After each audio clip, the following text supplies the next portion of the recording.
Hello, welcome to episode 3 of the Bitcoin Game. I'm Rob Mitchell. It's great to have this podcast because it gives me an excuse to talk to all types of people about cryptocurrency. While I'm hoping the show is interesting and informative, please keep in mind this podcast should not be considered investment advice. Today I talked to Joseph VaughnPerling, and rather than make any further introduction, let's just get started.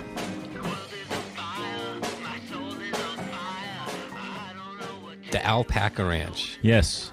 Malibu Alpaca Ranch. So I have this Airbnb. It's a Alpaca Ranch. Got about 22 alpacas, and we rent it out on the weekends. We had a bunch of people from the Bitcoin community stay here. Wow. I hadn't thought of that. So I'm here with Joseph VaughnPerling, who I met at a Los Angeles Bitcoin Meetup. I think it was like May or June of 2013. Yeah, but it was over a year ago, right? It was like a year and a half now. And it was my first in-person Bitcoin transaction, was buying a New Liberty dollar from you. Oh, that's right. Yes.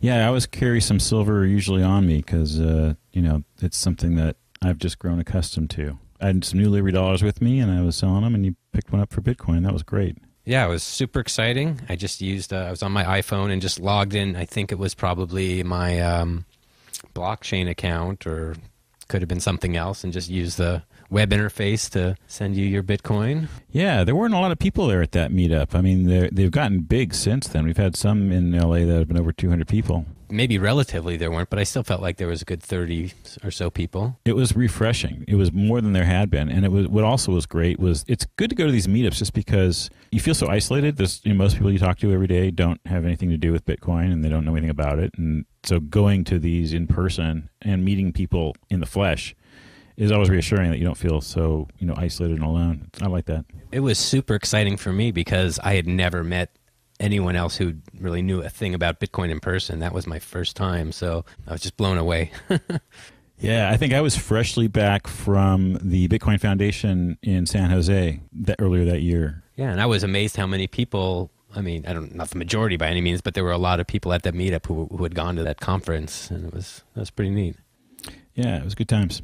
So all I knew about you at the time was the New Liberty dollar, but you later told me, I think you worked in the computer security field. So just tell me your background, if you would. Yeah, well, I went to law school, but before that, I had been doing computer security since my young years and doing computer technology work for all sorts of companies. So I actually left law school and went back to work doing computer work. I was running my own company at the time, which I then sold. And I've had a bunch of different companies that I've been involved with since then, most of them dealing with security, telecommunications, multinational communications. Currently, I'm with BT, which is a multinational telco. It's like AT&T, but it's in the UK, so British Telecom is where it used to be called, right? And most of my work is in a variety of different hours. I have people all over the planet that I work with, so I'm frequently working in the middle of the night or during the day or early morning. Is that all the background you want to state?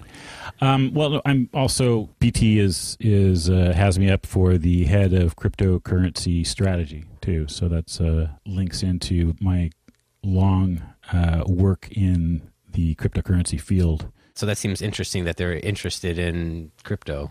Yes, well, it is interesting, and I think it's partly because I've pushed it on them and said this is something we need to be doing. It's also, we get more and more interactions with others. As a multinational company, we have problems dealing with Forex within the company as far as, moving money from one country to another and taking money in different currencies all over the planet. So the pricing of things is done often in British pounds, right? But local pricing would be needed in different areas of the world. And one of the ways to deal with this would be through a cryptocurrency like Bitcoin. Interesting. So I also have the sense you've been involved with Bitcoin from a very early stage, and you've mentioned a few things to me. Can you talk about the different projects you've contributed to? Well, yeah, I've worked on a bunch of different things. I don't really want to go all the way back to when I first started with Bitcoin because that was quite a while ago. But more recently, stuff that's still active and current. I'm working on a project similar to what Zappo is doing with debit cards, but this is with gold and silver also and Bitcoin. So it's essentially an asset-backed debit card. and that we're expecting to be launching shortly. That's something that we've been pushing around with a bunch of different folks and a bunch of different teams over the last couple of years. And it looks like it's progressing nicely now, getting closer and closer to where we're going to be able to do some formal announcements and get it in front of people. Is there a name we should look out for, or you can't talk about it yet?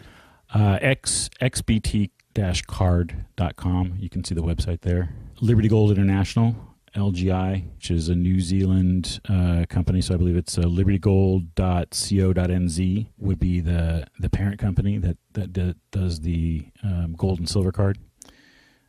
And then a bunch of my involvement is getting it also up to speed with cryptocurrency. So do a Bitcoin-backed debit card too. And the way it works is similar to other ones that you might have heard talked about, where you fund your account with Bitcoin, and Bitcoin is what you own in your account. And when you use the card, it then sells the Bitcoin and buys the stuff, whatever you're using the card for. So you don't have to fund the card with Bitcoin and then sell the Bitcoin at some advanced point and then wait until you want to actually spend the money. It's less interactive than that. It's much easier to do. It's basically for the card holder, they're spending Bitcoin for all intents and purposes. So it's kind of like the filling in the blank for what BitPay does, where they're the merchant side, we would be the consumer side. So any consumer, any card holder, could walk up to any place that takes MasterCard, Visa, credit, debit cards, and make a purchase using Bitcoin. And their Bitcoin is then sold to purchase the item, and the merchant is paid in their local currency. And what network does that use? Whatever the Visa type network? That's something I can't talk about yet. Oh. That's it's going to be exciting and it'll be interesting, but I can't mention some of the stuff that's not been formally announced yet. So that's the edge of what I can talk about. Okay. So those kind of cards in general, I always think they sound like really neat. Oh, you can use Bitcoin to buy things, but I'm always wondering the use case. I assume if you happen to be an early adopter with a ton of Bitcoin, that would be good for you. Is it more of a future play, or is there a reason someone who just has a little Bitcoin would see a use for a card like this? Absolutely. And someone who's even just getting started with Bitcoin or doesn't really know much about it, or with gold or silver for that matter, what you would use it for is, say you want to be a Bitcoin holder. You can have more Bitcoin than you would otherwise have by simply having your paycheck go into your debit account. So where normally you might have your paycheck go into a debit account already, it's you write checks on it, you use an ATM, it's exact same like that. It would go in, it would become Bitcoin, and then you're holding Bitcoin through the month, and as you spend it, you're drawing it down the balance, and then whatever you have left over, you keep.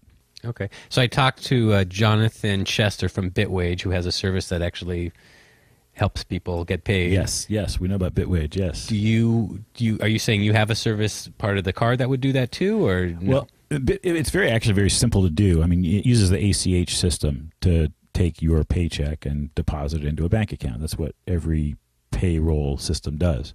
So we just use that same ACH system, and what Bitwage does is they're simply doing that. They're kind of managing it and doing a little bit of customer management for them, but it's really a very simple thing to do. So I know Bitwage also does a lot of know your customer stuff. Is that something you guys are doing or should be doing? Or Right. No, there's KYC elements in the United States and in Europe and different countries that require it, and there's different thresholds at which they require different levels of KYC, and we're going to have to be compliant in whatever country we're working in, but there's edges to where that compliance doesn't touch. So, for example, if it's a very low balance debit card, there isn't a KYC requirement. I mean, you have even seen these, I'm sure, in grocery stores where you can pay cash and buy a preloaded debit card with a certain amount of money and have. I mean, there's cards where there is no KYC done on it.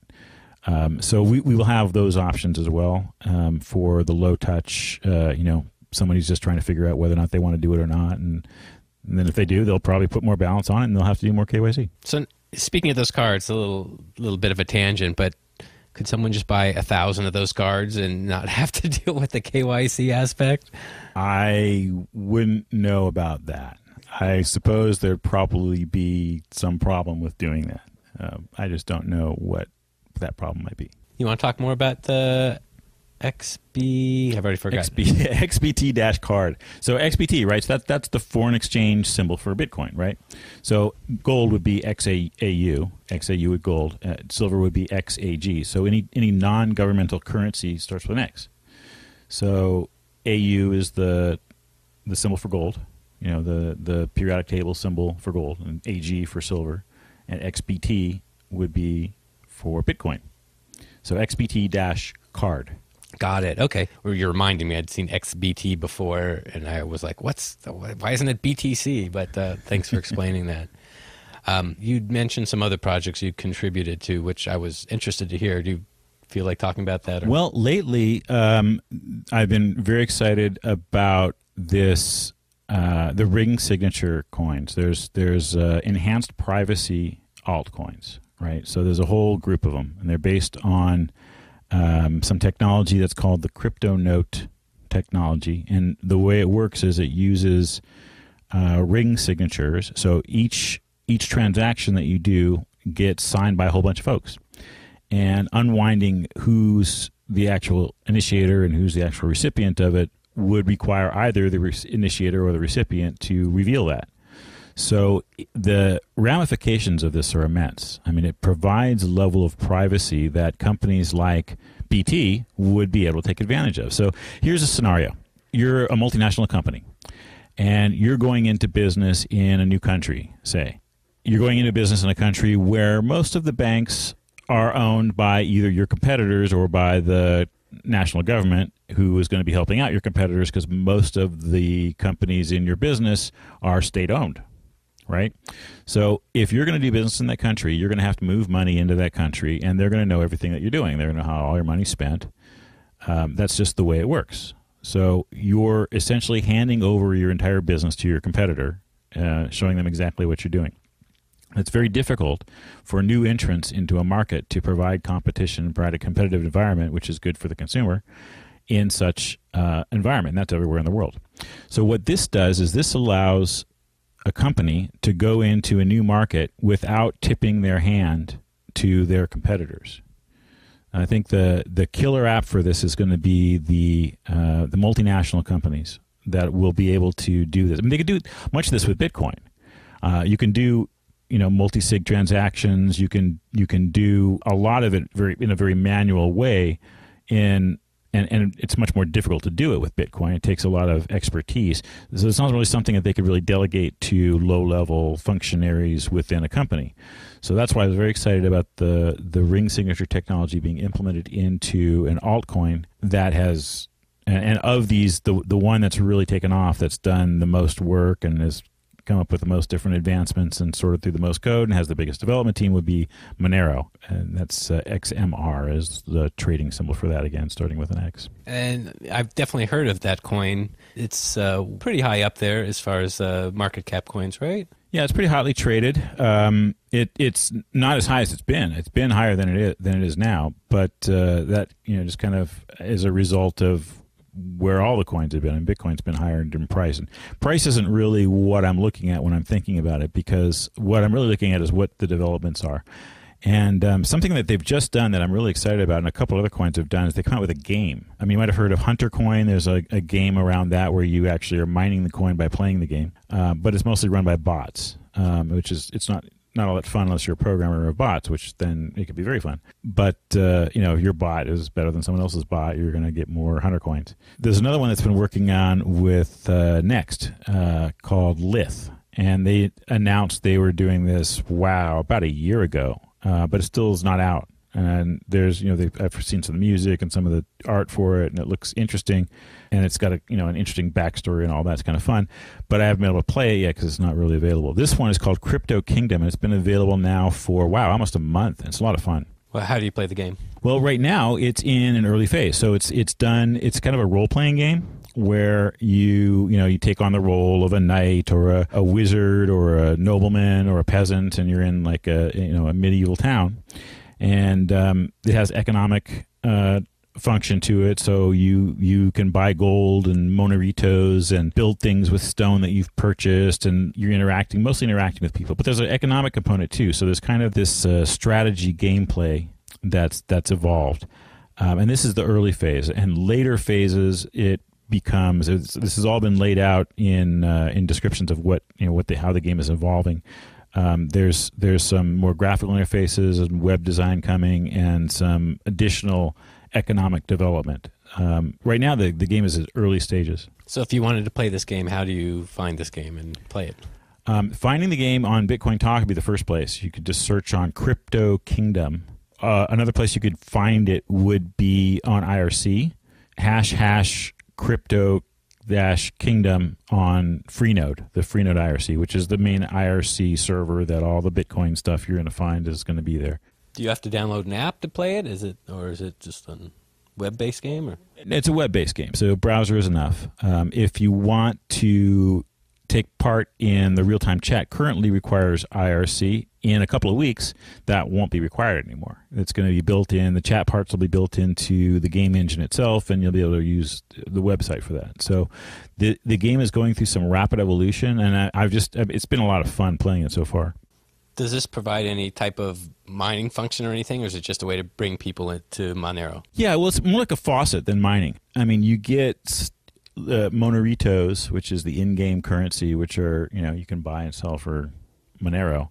These you get for just playing. And depending on what level you are in the game, you get more of them or less of them, or depending on how involved you are, you can get more of them or less of them, and you can make deals and do different things to get more of them or less of them. But it's the same kind of role-playing scenario that you would get in like World of Warcraft or anything like that if you're doing the role-playing part of it, not the combat stuff. And is Monero mined coin, or how does proof of work? Yeah, it's a proof of work mined coin. It's a highly privacy-based coin. So, it's not always easy to know who's all the people that are mining it, but it's mined heavily. There's an emission curve that the coins are released on each block. There's a block every minute, so you get there's frequent block rewards, and there's a lot of Monero coming out right now.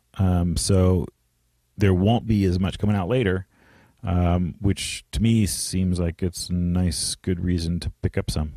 Okay, so if you solo mined, you can actually get some.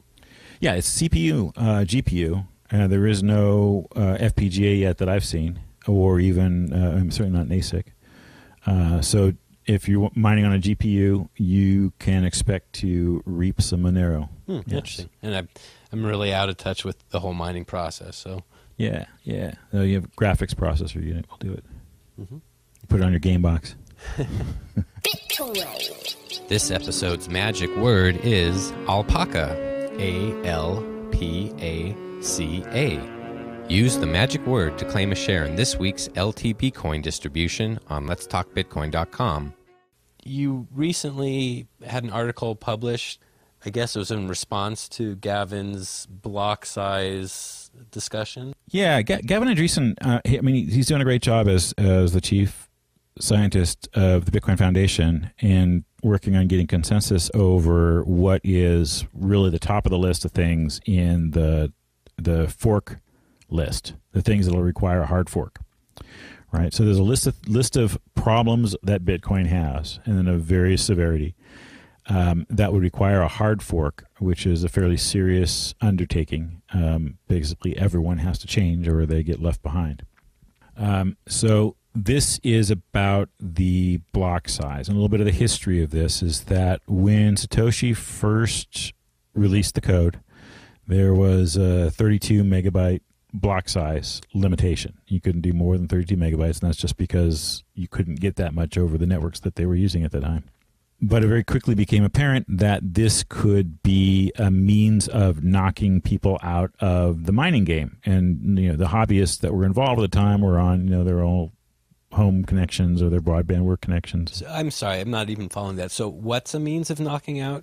Oh, well, issuing big blocks. So if a miner pads his blocks with transactions that just take up space, right? And they're just sending coins to himself or whatever. They're not really sending much coins of anywhere. But the miner doesn't pay for it because the transaction fees go to him if he wins the block, right? So if you're hashing a block and it's big and you're hashing a very large block, bigger than a megabyte, bigger than 5 megabytes, something big, your disadvantage of doing so is that you need your block to get recognized by everybody else. You need to have it propagate. So it's got to go out of your network and into their network. And once it's into their network, they can validate it and they can say, okay, well, then this is now the longest chain. Once you've done that, though, there's all of these miners out there that are still in the process of downloading it.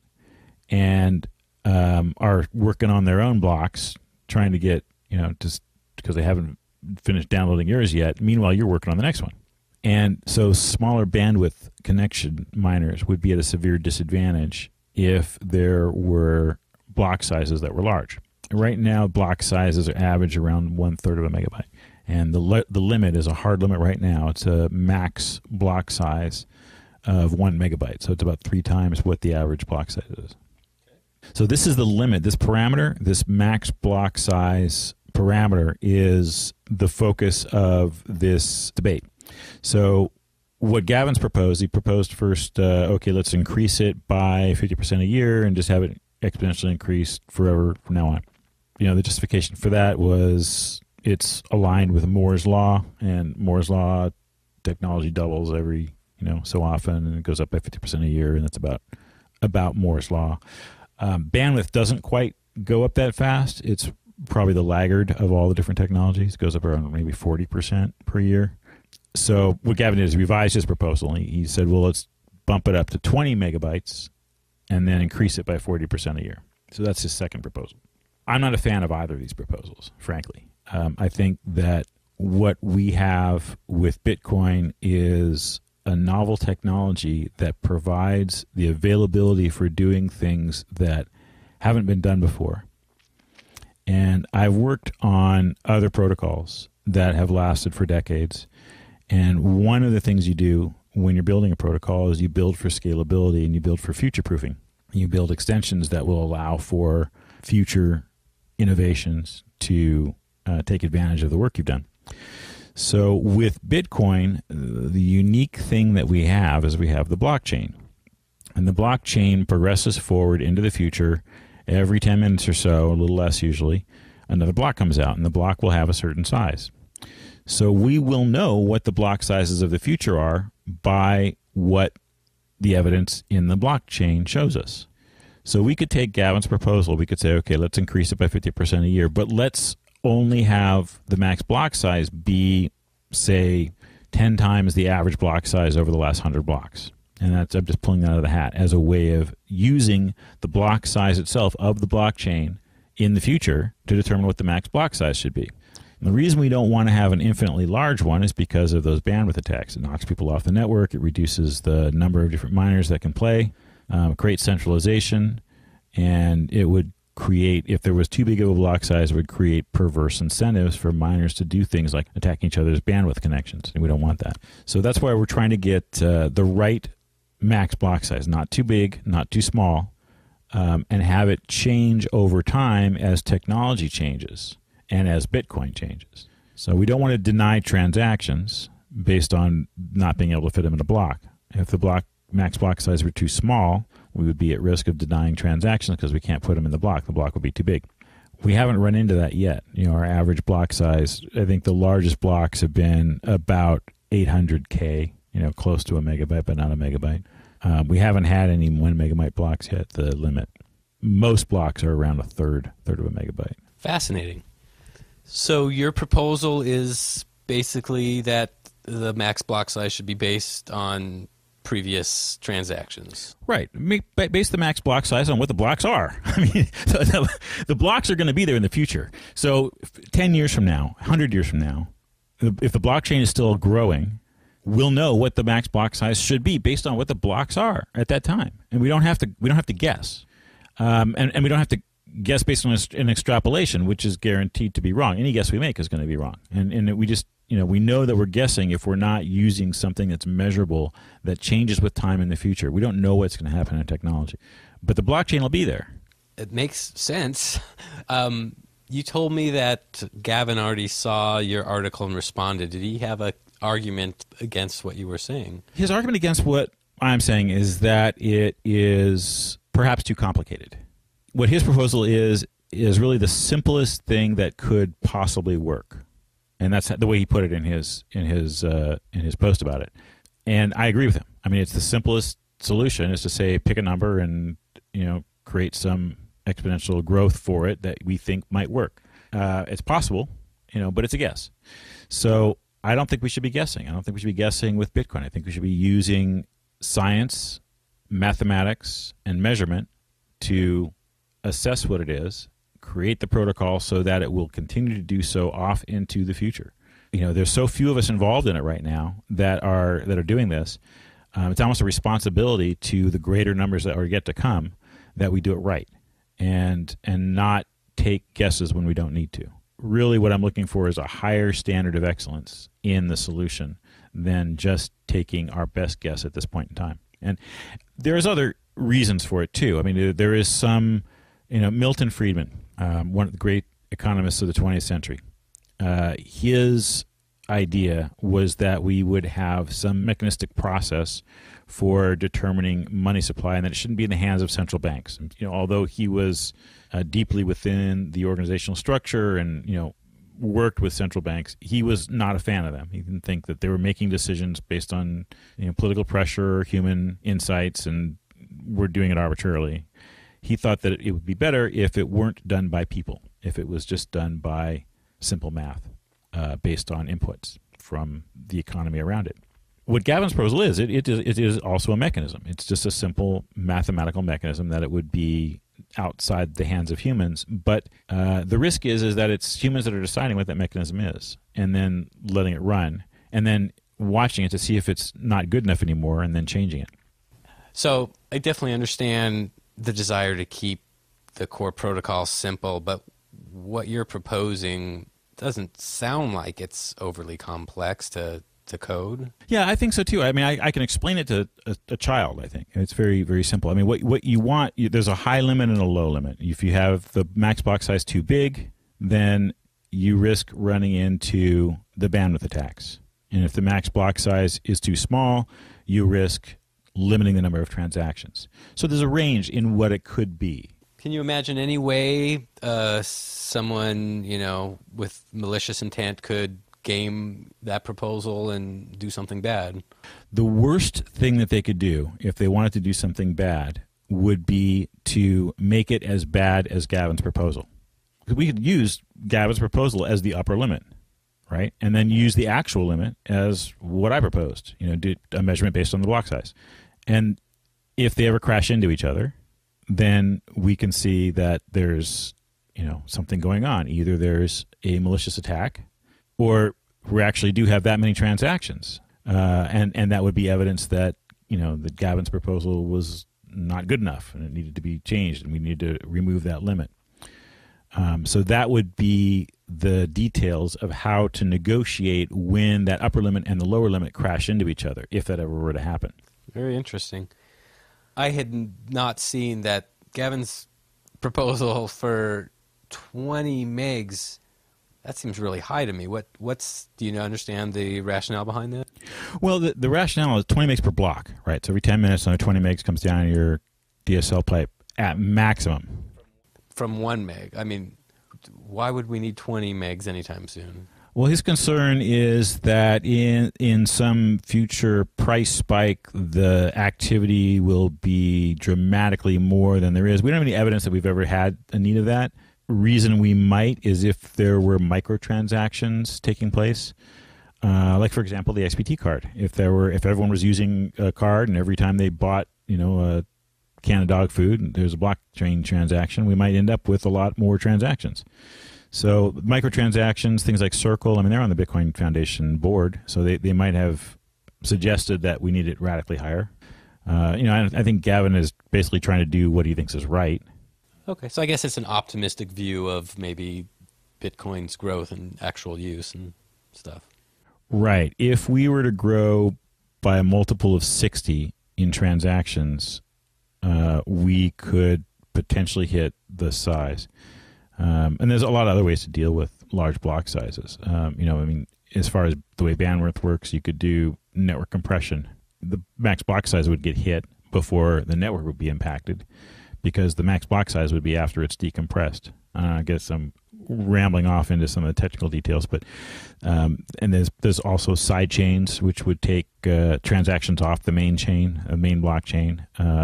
So there's plenty of and all the exchanges and all the other third-party providers are all doing sort of things that are kind of like sidechains now because your coins are transacting around between other providers that are off-chain transactions.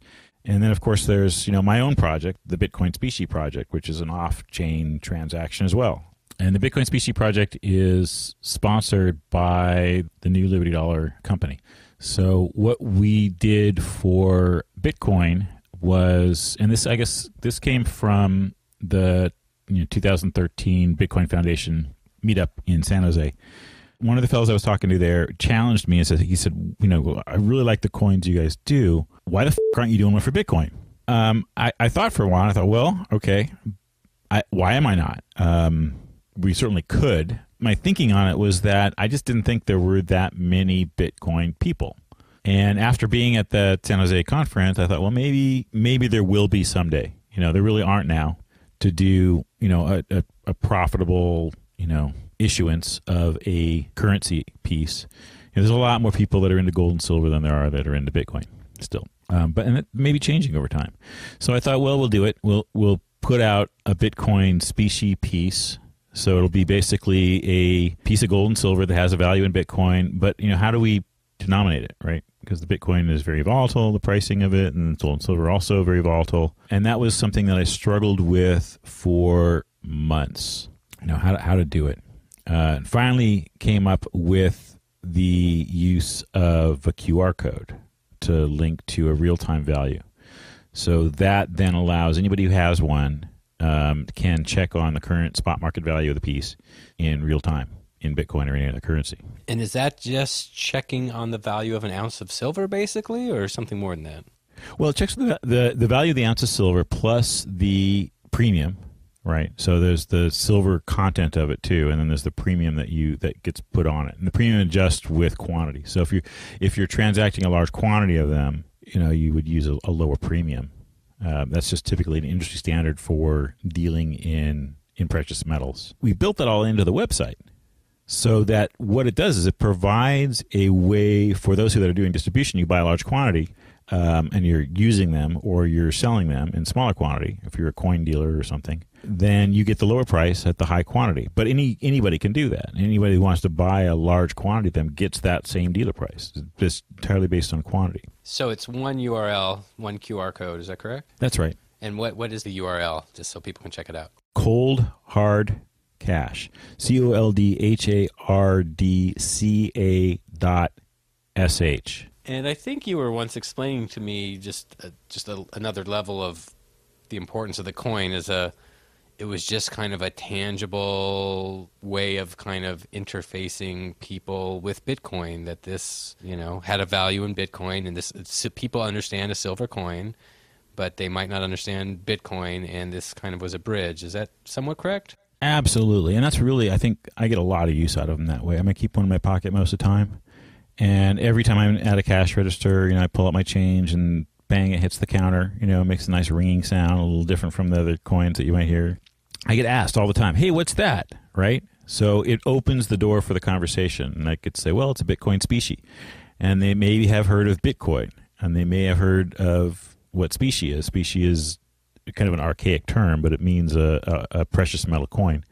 Where can people pick up one of your Bitcoin species? Retailers have them. So you can buy them from Agora Commodities. They will sell them in the United States and Europe and in most places they ship to. Hard BTC, it was the premier seller of all Cassatius coins and the Litecoin pieces. And he's really the number one seller of the pins and the trinkets. And Hard BTC is out of where? Hard BTC is out of the UK. And there's other places you can buy them too. There was a small response to the contest last episode, and there's not going to be one this episode. If you really missed the contest, or have any other thoughts, good or bad, please comment on the page for this episode on letstalkbitcoin.com, or tweet me at @TheBTCGame. I'll choose a few people who contact me, either of these ways, to receive various tokens on the Counterparty or Doge Party platforms. What would you say are threats to Bitcoin's success? Well, there's the sidechain stuff, right? So that can pose existential threats. What that does is that allows Bitcoin to be essentially burned or stored into other cryptocurrency chains. You can then transact in something that really conveys or contains Bitcoin, much the same way like a Cassatius coin would, right? There's Bitcoin sort of contained in it. Bitcoin's still on the blockchain, But the transaction that you might use a Cassatius coin for, if you're transacting with it, is not on the blockchain. So the same kind of way it works on a sidechain, except they got the sidechain that deals with mining and transaction fees to convey those electronically. So, but they have obviously less security because there's less mining going on the sidechains. So those chains could disappear, or the developer could change the technology out from underneath you. All sorts of weird things can happen with them. I know hopefully none of them do, but it's certainly a threat to Bitcoin, and a serious one if it's not done well. Most people I've spoken to are fairly positive. It's not universal. Are you a little bit more hesitant about sidechains? Well, here's the thing. Anything that provides vast new functionality also presents risks, right? And the sidechains are a wonderful thing, great new technology, huge innovation, does lots of things that we'd love to see happen. But like any great advance, it's a two-edged sword. I mean, there's the things that it can do for good or for ill, right? You're putting a powerful technology into the hands of someone who's doesn't have your best interests at mind. You're doing something that's not going to help you, right? I mean, I'm a security technologist, so I kind of have the mind of a criminal but the heart of a saint, right? So I think of all the things that could possibly happen wrong, and I look at all the risks, and most of these risks don't ever come about, but I look at them anyway, and I have to, and it's kind of like the way my mind works anyway. I think of like, okay, here's all the really bad things you could do with this. And there's lots of bad. Mt. Gox essentially was a sidechain. Essentially, you basically gave your coins to somebody else. You're being transacted back and forth on some other ledger system, not a blockchain, but a ledger system in someone else's hands. And in the same way, sidechains do that same thing. You have a developer who's written this code and it's getting run by the miners, which you may not be. And if the miners and the developers conspire to do something, they can do the same sort of thing that happened with Mt. Gox. All of a sudden, a bunch of Bitcoins disappear or reappear somewhere else. They get siphoned out of the side chains, right? Like they've, maybe they inflate the side chain and, suddenly they have 90% of them, right? Where you didn't think they did before. So there's an insulation, though, between the Bitcoin blockchain and the side chains, right? Or there is an insulation, right? When you say that, right, we're not talking about electronics. There's a transaction point. I mean, what happens is the Bitcoins get stored in the sidechain, and they get, they're fungible in that sidechain. They can be transacted, and they can flow from one to another. And based on the amount of Bitcoins that have been sent to the sidechain, that's generally how those sidechain coins are generated. But obviously, the code can change, and the developer can change the code. And if that code is then run by the miners, that can change those characteristics of how those coins are stored. So there is the potential for nefarious action. People can do bad things. The technology does not prevent people from doing bad things. What it does do is, if you're able to read the source code and you're able to look at it and say, okay, there's no holes in it, there's no places where bad stuff is going to happen, there's no trigger block in the future where suddenly a bunch of coins get created that are in somebody else's hands that dilute my value or something else, right? All sorts of things that could be done. If you can read the code or you trust the people that have, then you're golden and you don't have these problems. But it doesn't take away the possibility of that problem occurring. Bitcoins would have to be burned to get into the side chains to... Right. So I mean, and that's kind of like we talked earlier about the way hard forks work, right? So this would allow, this technology, sidechain technology, allows things that would otherwise require a hard fork to not require one, right? You can just say, okay, well, here's a great new innovation for Bitcoin. We would have to hard fork Bitcoin to do this. We'd have to get everyone on board, all the miners, all the people that are running the core client, everyone else would have to decide that this is the right thing to do. Or the people that do think it's better trade their Bitcoins in for the sidechain and they move over, right? And then if everyone does, then the new sidechain is the new Bitcoin, and then you have a fresh new blockchain to work on that's not so big and takes so long to download, and all the other wonderful things that you might be able to get out of that. So it provides a way to migrate features into Bitcoin and out of it that we didn't have before, and it's a wonderful innovation. There's lots of new functionality that it brings, but again, like anything, if you have new functions, you have cars that go faster, they can do more damage. I mean, it's like any new technology. The more it can do, the more damage it can also do. So it depends on how it's used, what controls are put in place, and who's in control of it, right? Because there are points of centralization in your developers and your miners. Bitcoin. So you're really a Bitcoin evangelist. Yeah, I am. I mean, I see what it does for people. I see the power it brings to the individual. I see the ability that it creates in monetary freedom. And I think this is something that people of the world need. I mean, in the United States, we don't need it as much as other places, maybe. I mean, we have a pretty solid currency. It's kind of like the world reserve currency. The United States is not such a big deal, right? Because dollars are pretty well accepted everywhere. But smaller countries, other countries that don't have the world reserve country, pretty much everywhere else on the planet, they need it. And I mean, I look at South America right now. I look at Argentina. I look at Ecuador. I look at these countries where the currencies are failing, right? And they, for all sorts of reasons. And people can't save for their children's education. They have a kid that's, I have a child. He's 14 years old, right? And I'm saving for his college, right? And so are they. But they can't do it. They can't do it in their native country's currency. They can't do it in what they get paid every day. They can't. They have to buy some hard good, like they'll buy a car and stick it in the garage, and that's their store of value, right? Or if they're lucky enough to buy gold or silver, they'll do that, and that's their store of value. They can't put the money in the bank because it's not worth as much the next year. It's not actually saving for that education. It's not doing the job that it has to do as a store of value. So Bitcoin in places like that, and that's everywhere in the world at some point in time. This was a fun episode for me to record.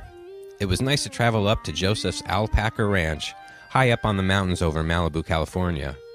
Boy, are those alpacas cute. I posted a few photos on this episode's page on letstalkbitcoin.com, so take a look if you're interested. That page is also a good place to comment on the show. You can also find the show by just going to thebitcoingame.com. And I'd love it if you'd follow me on Twitter at @thebtcgame. I've had a few people ask me about advertising on the show, but I just don't feel it's right yet. I appreciate those of you who've asked.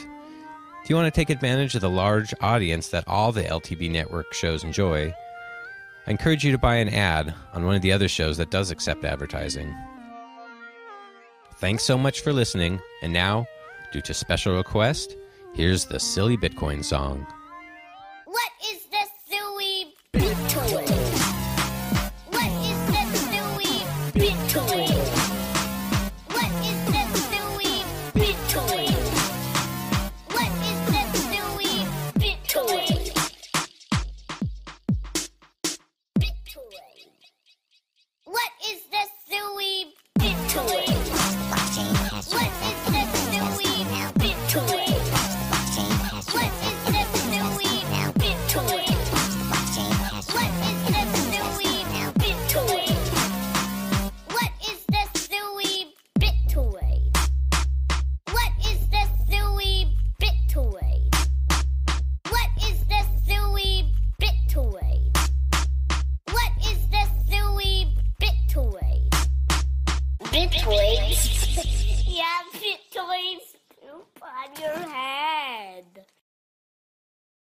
Okay, a little bonus for you. What few people know is that the first episode of the Bitcoin game was really not the first episode. I created a whole other podcast several months ago, but it was deemed not quite ready for prime time. And one of the things that was also deemed maybe not quite right was my intro song. If you're curious, here is the rejected intro for the Bitcoin game. Bye-bye. Bitcoin, Bitcoin, Bitcoin. Everyone wants to play the Bitcoin game. It's the fast-paced game where you can get rich almost overnight, or lose it all with one hack. If you play the Bitcoin game, you can become a miner, be a hacker, become a core developer, be a trader, develop an altcoin. You pull a pump and dump, forward your political beliefs, start a 2.0 platform, be a VC. But the most important thing to remember in the Bitcoin game is... Don't get doxxed! Don't get doxxed!